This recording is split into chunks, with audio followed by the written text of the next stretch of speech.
There's a lot of fascinating similarities between the ACT Party and New Zealand First, isn't there? The force of personality that is their leaders, for one. Some interesting policies that are race-baiting, divisive and otherwise. So, Chloe, you said that there's policies that are race-baiting. Can you name one? Anything that we've said or A done? referendum on Te Tiriti o Waitangi, which is going to absolutely drag up some of the most unfortunate types of discussions in this country. I mean, you only need to look across the ditch at what occurred with the plebiscite in Australia around rainbow rights.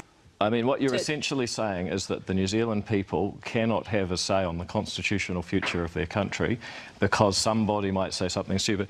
I think, frankly, that's not what I've said. That's exactly what you've said. And you've said that because the Australians had a failed referendum, we can't have one. I think if you're going to accuse somebody of race baiting, then you've got to have a better example than wanting to have a referendum on the constitutional future of our country. OK, if I can be really clear here, what I was referring to with regard to the plebiscite in Australia on same-sex marriage was the fact that there was, if I can finish, David, was the fact that there was massive collateral damage with regard to the rainbow community because of the platforming of mis and disinformation.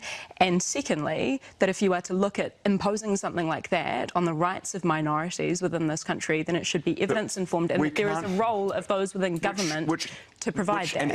What I'm saying is that there are better ways to go about achieving the outcome of constitutional reform. I think people are sick and tired of being saying they can't have a discussion about the future of their country by being shouted down and called racist. People are just over it, Chloe. That's not what I've said. That's exactly what you've said. Well, you did say race-baiting. You only need to look at some of the commentary from the ACT Party in our parliament on Hansard, such as what's been coming out of Chris Bailey, your education spokesperson, such as what's been coming out of Simon Court, your environment spokesperson. An example? Off the top of my head, David, I could take you to multiple times in which they have sought to make absolutely ludicrous statements to the point of reductive abstraction on Te Ao Māori. Do you have an example of?